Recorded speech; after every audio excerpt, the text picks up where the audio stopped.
Hello students. तो next terminology हमारी क्या, फॉर्मेलिटी। तो हम फॉर्मेलिटी को डिस्कस करते हैं।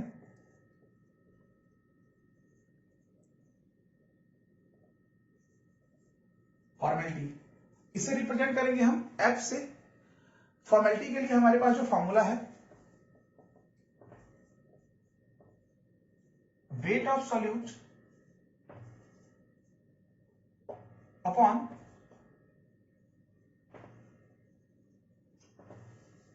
फॉर्मूला वेट ऑफ सॉल्यूट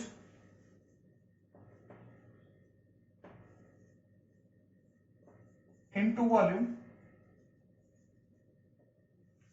ध्यान रखें V क्या है यहां पे, वॉल्यूम सॉल्यूशन का। अब बात आती है फॉर्मूला वेट क्या है। वेट ऑफ सॉल्यूट हमें क्वेश्चन में गिवन होगा, कितना अमाउंट सॉल्यूट का डिसॉल्व है। और फॉर्मूला वेट कैसे, जैसे एक एग्जांपल की बात करूं मैं, एसिटिक एसिड। एसिटिक एसिड एक वीक एसिड है। अगर मैं इसके मॉलिक्यूलर वेट की बात करूं तो इसका मॉलिक्यूलर वेट कितना होगा, 60। अब चेक करो, 12 प्लस 3 प्लस 12 प्लस 32 प्लस 1, आप ऐड करोगे कितना आएगा, 60। अब मैं कहता हूं कि एसिटिक एसिड किसमें डिसॉल्व है, बेंजीन में।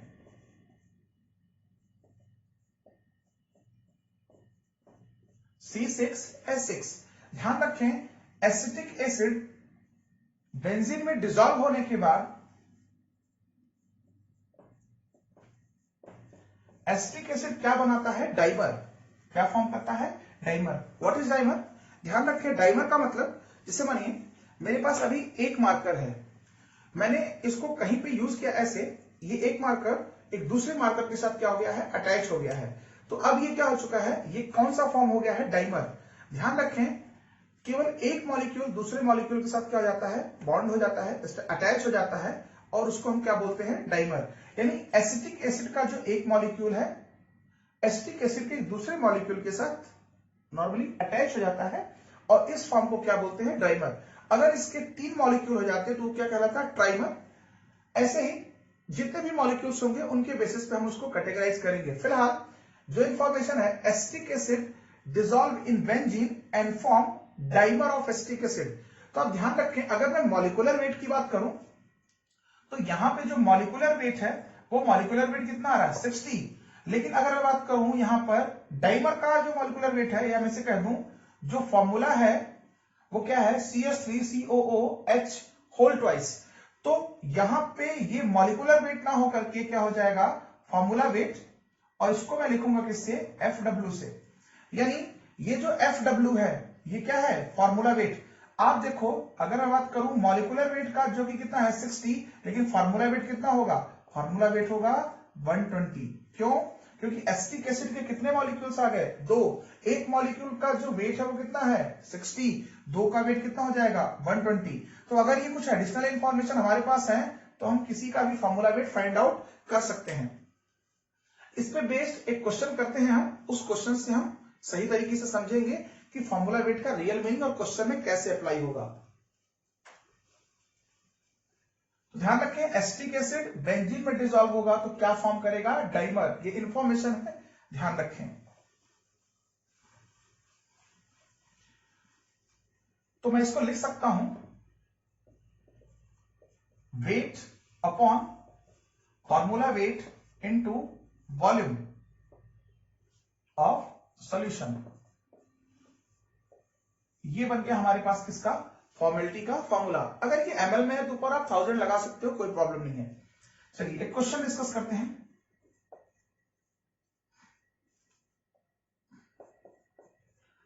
टू 244 ग्राम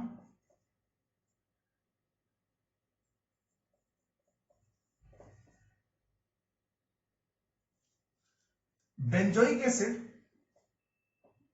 ये C6H5COOH, 244 gram benzoic acid dissolve in benzene by C6H6 form 1 litre of solution, मतलब 244 ग्राम बेंजोइक एसिड को डिसॉल्व किया है बेंजीन में, और फाइनल जो सॉल्यूशन उसका वॉल्यूम कितना है 1 litre. In solution benzoic acid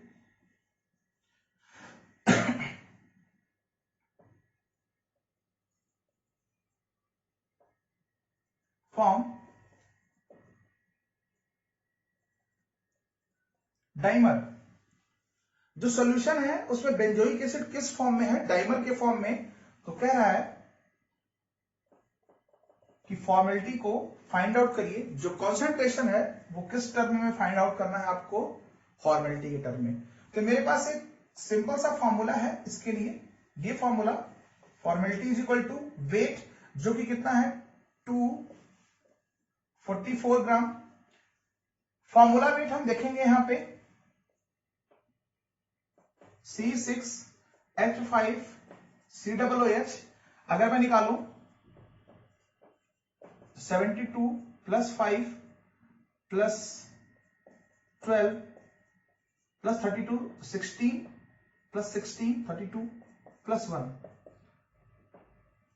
इसको ऐड करोगे आप, तो ऐड करने के बाद आपका आंसर आएगा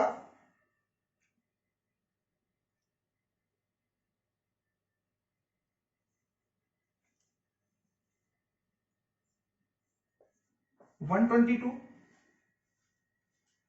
72, कार्बन का weight 12 into 6 72, hydrogen 5, carbon 12, oxygen 16, 2 oxygen 32 and hydrogen 1, add करोगे आप तो आएगा कितना 122।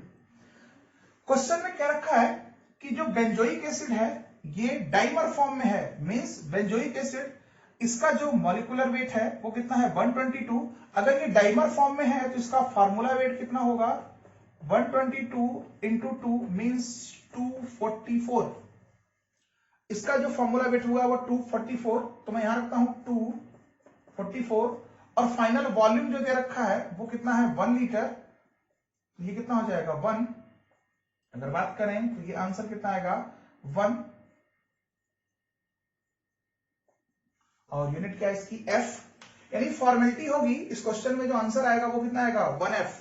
यानी कहने का मतलब इंफॉर्मेशन क्या है यहां पे कि बेंजोइक एसिड अगर बेंजीन में डिसॉल्व हो रहा है तो किस फॉर्म में है, डाइमर फॉर्म में। तो हम फॉर्मेलिटी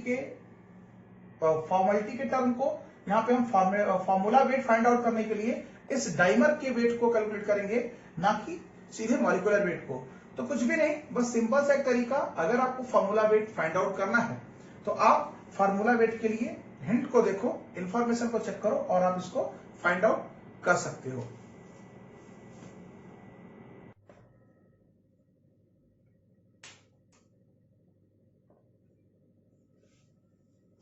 नेक्स्ट बात करते हैं D1 सॉल्यूशन की, एक अलग सी है कॉन्सेंट्रेशन की टर्म।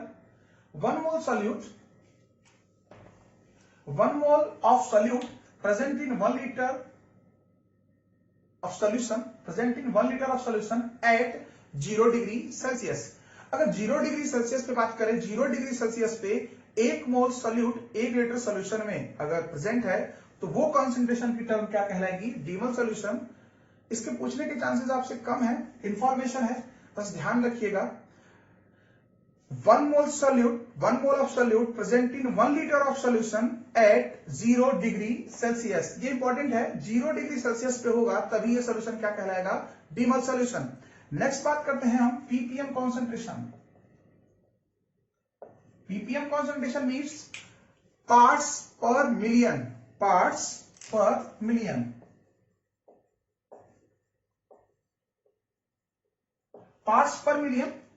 होता क्या है, पर मिलियन मतलब प्रति 10 लाख में, यानी बहुत ही कम अमाउंट हो तो उसको हम रिप्रेजेंट करने के लिए इस यूनिट की यूज करते हैं। जैसे मान लीजिए अगर पानी में बात करूं, पानी है, वाटर है, वाटर की हार्डनेस उसके क्लोराइड्स, फॉस्फेट्स, सल्फेट्स एक्सेट्रा जितने भी मटेरियल्स हैं इनकी वजह से पानी में क्या आती है, हार्डनेस। तो पानी के हार्डनेस की वैल्यू मान लीजिए मैं बात करूं, पानी में जो हार्डनेस है वो कैल्शियम क्लोराइड की वजह से है, और उस कैल्शियम क्लोराइड का जो अमाउंट है वो कितना है 5 मिलीग्राम, मात्र 5 मिलीग्राम है पर 1 kg सॉल्यूशन के हिसाब से बात करूं तो मान लीजिए 1000 ग्राम है और उसमें 5 मिलीग्राम कैल्शियम क्लोराइड है जिसकी वजह से वो हार्डनेस आ रही है। तो ये अमाउंट काफी कम है। इस अमाउंट को अगर हम एक अच्छे खासे अगर बात करें डेटा में चेक करेंगे तो काफी कम आएगा, लिखने और पढ़ने में भी दिक्कत आएगी।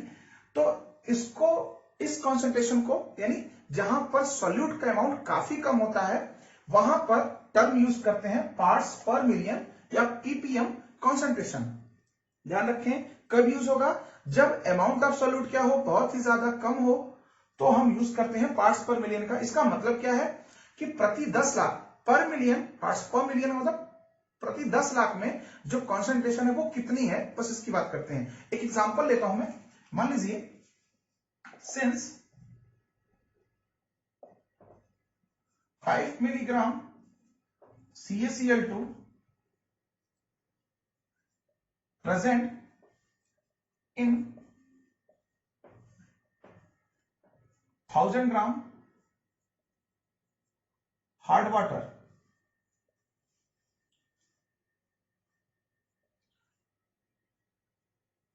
कितना अमाउंट है 5 मिलीग्राम प्रेजेंट है।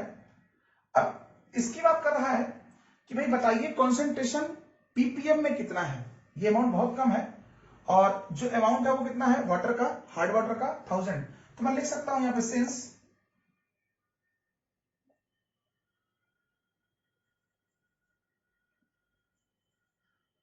100 ग्राम हार्ड वाटर कंटेन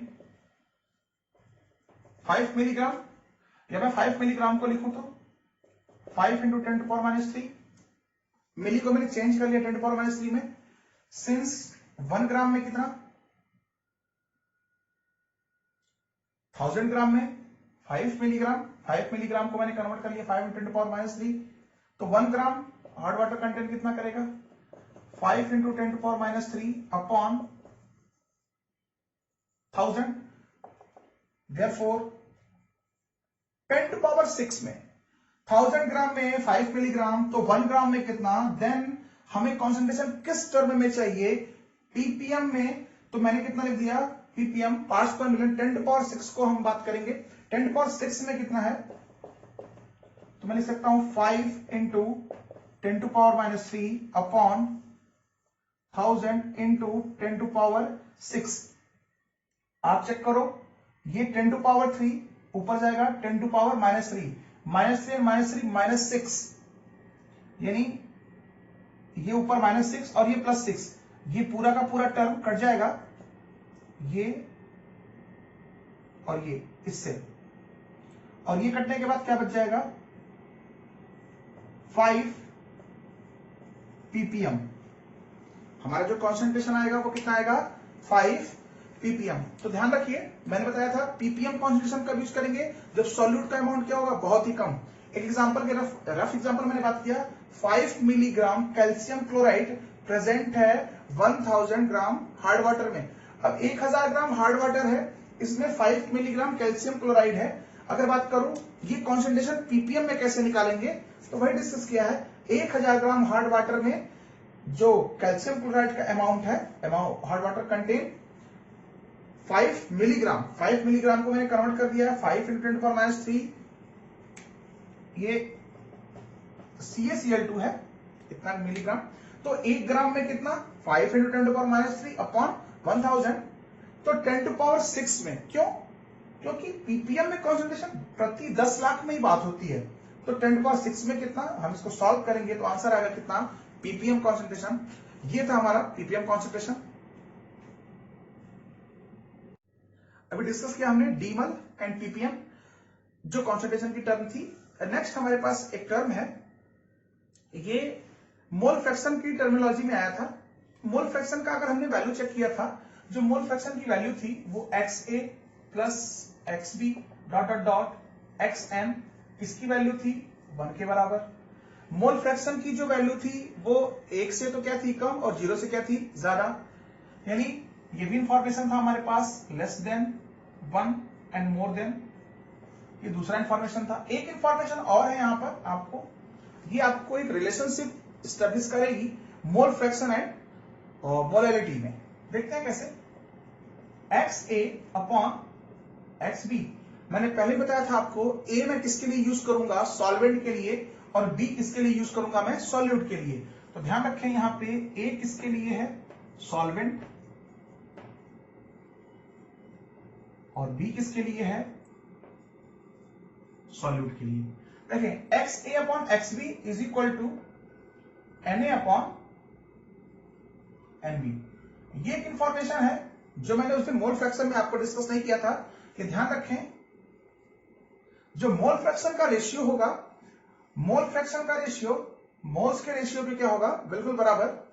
तो मैं यहां से लिख सकता हूं XA, अगर मैं इसको थोड़ा सा उलट के लिखूं, XB upon XA is equal to NB upon NA। बिल्कुल, मैंने XB को ऊपर और XA को नीचे, तो सेम इसी तरीके से NB और NA ऊपर जाएंगे। ये रिलेशन है, मैंने इसको चेंज किया है।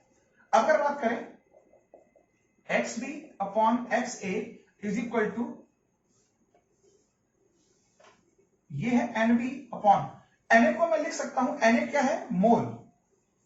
NA क्या है, मोल ऑफ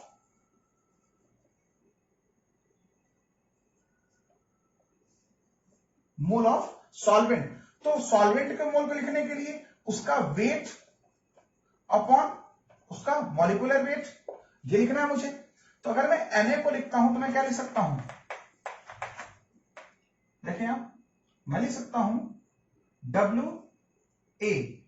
Na है mole of, A means solvent, mole of solvent, तो मोल लिख सकता हूं क्या, weight of solvent upon molar mass of solvent. देख लो आप, मैं इस टर्म को ऊपर कर देता हूं, तो ये कहां चला जाएगा, यहां इनटू MWA, मैं हटा देता हूं इसको यहां से। ये मेरे पास एक रिलेशन बना है। इस टर्म की बात करूं, इसमें मैं क्या करता हूं, इस फॉर्मूले में मैं ऊपर और नीचे 1000 और यहां भी कितना 1000, मैंने उसी डेटा से 1000 से मैंने मल्टीप्लाई किया है और 1000 से मैंने क्या कर दिया, डिवाइड। एक बात देखें, क्या इसमें आपको कहीं मोलैलिटी दिख रही है, मैंने कहा मोलैलिटी स्मॉल m, क्या होती है मोलैलिटी, थोड़ा सा बात कर लेते हैं। मोलैलिटी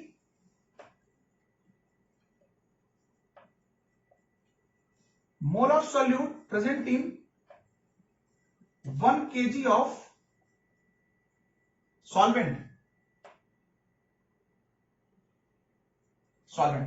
1 kg सॉल्वेंट होगा, उसमें अगर मैं मोल की बात करूंगा तो वो टर्म क्या होगी, मोलैलिटी। मतलब मुझे क्या चाहिए, मोल ऑफ सॉल्यूट। क्या मोल ऑफ सॉल्यूट है, यस NB। NB क्या है, मोल ऑफ सॉल्यूट। क्या मेरे पास वेट है केजी में सॉल्वेंट का, यस मेरे पास वेट है A, क्या है, सॉल्वेंट, वेट ऑफ सॉल्वेंट, यानी NB और Na आ गया मेरे पास। अब बात करें क्या ये 1000 में है, यस बिल्कुल, मेरे पास ऊपर 1000 भी है। तो मैं अगर यहां से काउंट करूं इनको, जरा देखें आप, NB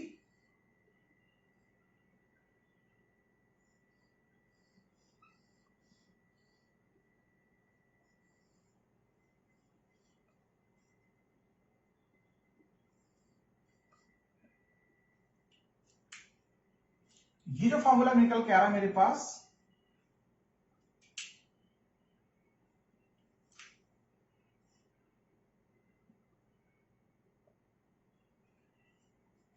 चेक कर लें आप, weight of sorry mole of solute NB, B मैंने टर्म लिया है सॉल्यूट के लिए, NB mole of solute, WA ये है वेट किसका, सॉल्वेंट का, जो कि A मैंने रिप्रेजेंट किया है सॉल्वेंट से, तो WA हो गया सॉल्वेंट, ऊपर 1000 है, तो यानी ये वैल्यू किस में हो गई, किलोग्राम, यानी ये ग्राम में है, तो यहां ऊपर 1000 ले लिया मैंने, किस में कन्वर्ट होगा, यानी ये ग्राम में है।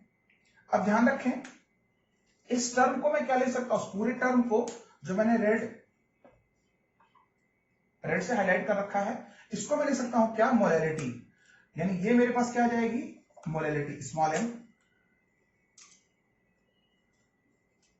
यानी मैं लिखूं XB upon X A is equal to ये और ये तीनों को मिलाकर के मैं ले सकता हूं क्या, small m into MWA molecular weight of A upon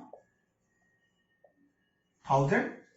अब बात करें अगर यहां से अगर मैं मोलैलिटी के फॉर्मूले को ड्राइव को मोलैलिटी का फॉर्मूला अलग से लिखूं, मैं लिख सकता हूं मोलैलिटी इज इक्वल टू, आप देखो इसको यहां ना दो, इसको शिफ्ट कर दो, XB अपॉन XA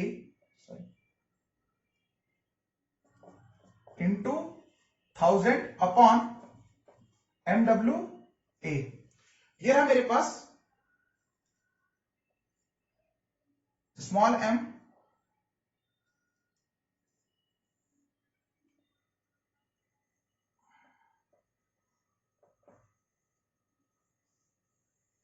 ये रहा मेरे पास मोलैलिटी का एक अलग से फॉर्मूला। ध्यान रखें स्मॉल m यहां पे क्या है, मोलैलिटी, स्मॉल m क्या है, मोलैलिटी, XB क्या है, mole fraction of solute, XA क्या है,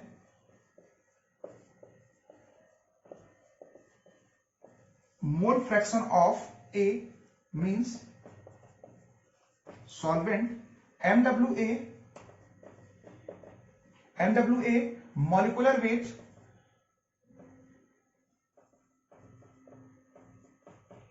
मॉलिक्यूलर वेट, ऑफ सॉल्वेंट और 1000 हमारे पास एक कांस्टेंट है। तो ये हमारे पास एक फॉर्मूला बना मोलैलिटी के फाइंड आउट के लिए। इसको आप नोट कर सकते हैं और इससे आपकी बहुत सारे प्रॉब्लम्स इजी तरीके से सॉल्व हो जाएंगे। जो कंसंट्रेशन की टर्मिनोलॉजी है नॉर्मल तरीके से नहीं हो पाती है, उसको हम इस फॉर्मूले से सॉल्व कर सकते हैं। मेरे पास मोलैलिटी का एक और फॉर्मूला है, उस फॉर्मूले को भी डिस्कस करना है मुझे। इसके बाद मैं उस फॉर्मूले को डिस्कस करता हूं, आप इसे भी ध्यान से देखें।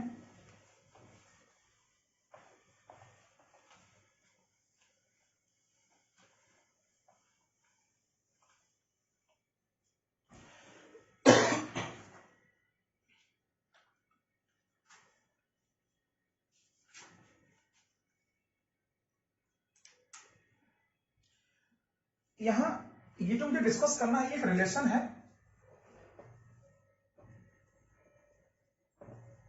Relation between percentage strength and molality. मतलब मेरा जो यहां पे ये डिस्कशन है रिलेशन बिटवीन परसेंटेज स्ट्रेंथ और मोलैलिटी के बीच में। मोलैलिटी मींस मेरा यहां पे कैपिटल M से मीनिंग है। परसेंटेज स्ट्रेंथ जो हमने पढ़ रखा था बाय वेट, अगर कुछ भी नहीं कहता है तो मैंने बताया था आपको कि वो कुछ भी नहीं कहने का मतलब क्या है कि ये क्या होगा, बाय वेट। तो अगर हमें कुछ ऐसा दिया हुआ है, आपके एनसीईआरटी में एक क्वेश्चन भी दिया हुआ है एक्सरसाइज में, आप जैसे स्टार्ट करोगे, जैसे ही 2 क्वेश्चन करोगे आपको क्वेश्चन मिलेगा परसेंटेज स्ट्रेंथ के बारे में। उसको या तो आप मेथड से करोगे तो काफी लंबा जाएगा, मैं आपको एक फॉर्मूला दे रहा हूं, इस फॉर्मूले से करना, आपका क्वेश्चन तुरंत होगा कम टाइम में। देखें यहां पे जो फॉर्मूला है मेरे पास, molality is equal to percentage d, percentage by weight, जो आपको दिया हो 10%, 20%, into d into 10 upon MW।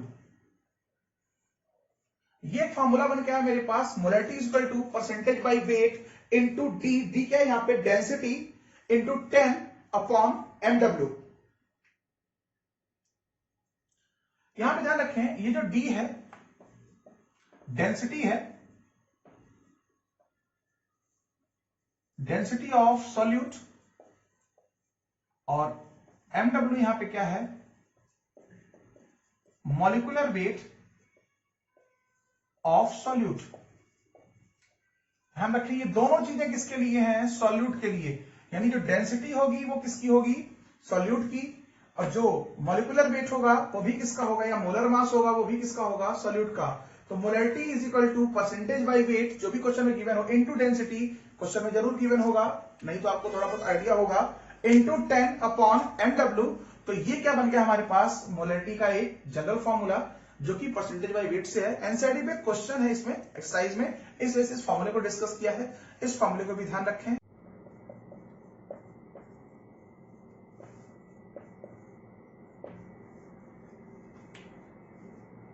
Next बात करते हैं हम कुछ सॉल्यूशंस की वैरायटी के बारे में। क्वेश्चंस में जो टर्म आते हैं, जैसे कभी कभी क्वेश्चन में आता है deci normal solution, deci molar solution, molar solution, normal solution. और अगर इनकी बात करें तो अगर हम देखें डिफरेंट टाइप की जो वैरायटी है उन वैरायटी के बारे में, जो पहला है यहाँ पे 1m सॉल्यूशन। 1m मतलब मोलर सॉल्यूशन। 1m यहाँ पे ये जो m मैंने यूज किया है वो m है capital 1m।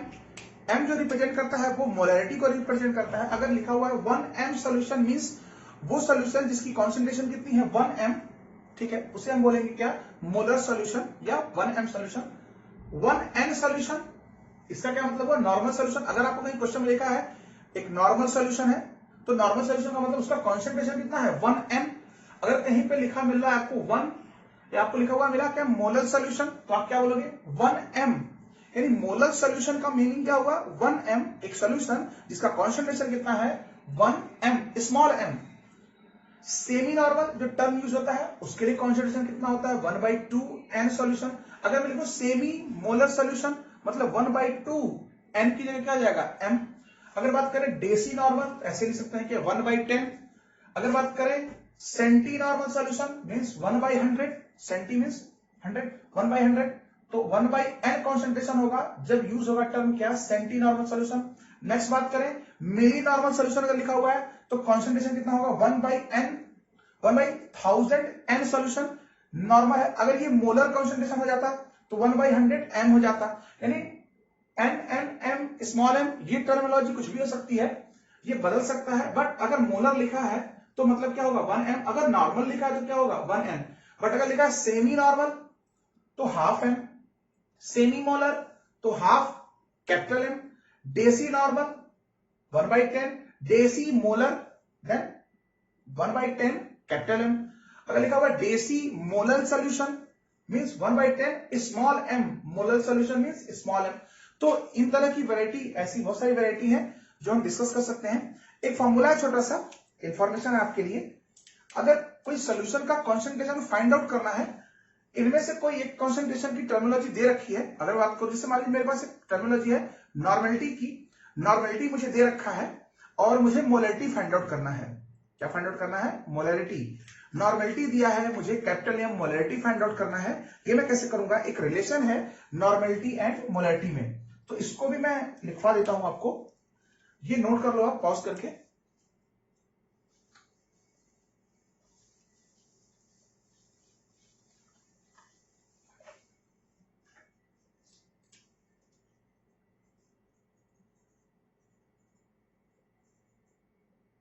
Relation between normality and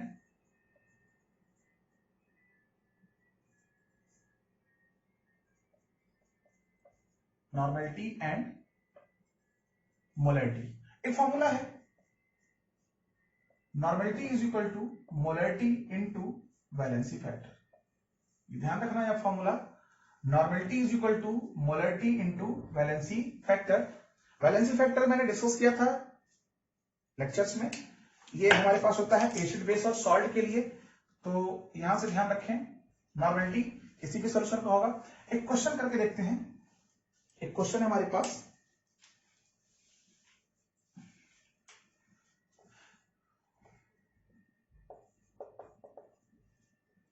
एक सॉल्यूशन है, एक सॉल्यूशन जिसकी नॉर्मेलिटी कितनी है, एक H3PO4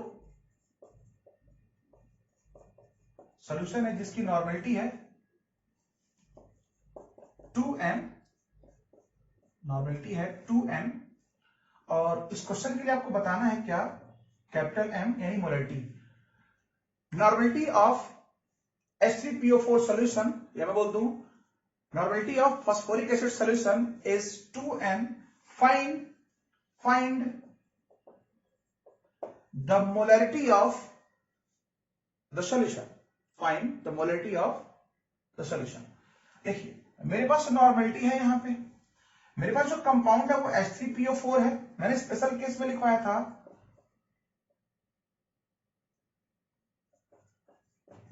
H3PO4, इसके लिए वैलेंसी फैक्टर कितना होता है, ऑक्सीजन से एक कम, बिल्कुल 3। एक और कंपाउंड होता है H3PO3, इसके लिए वैलेंसी फैक्टर कितना होता है 2। H3PO2 वैलेंसी फैक्टर कितना होगा 1। मैंने बताया भी था कैसे था। तो आप देखो H3PO4 की जो नॉर्मेलिटी है, नॉर्मेलिटी मेरे पास कितनी है, एक फॉर्मूला है मेरे पास नॉर्मेलिटी, इसका सॉल्यूशन देखते हैं, is equal to molarity into valency factor.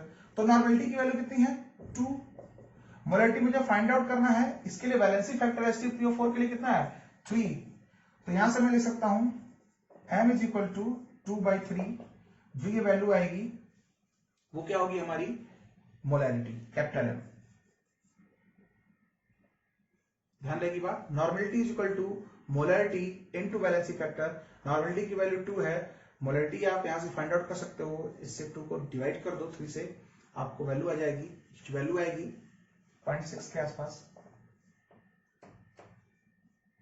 0.6 m या 2/3 m, दोनों आप सॉल्व कर सकते हो। तो इसके आगे की बात हम फिर करेंगे, इतना आप तब तक कंप्लीट करो। Thank you.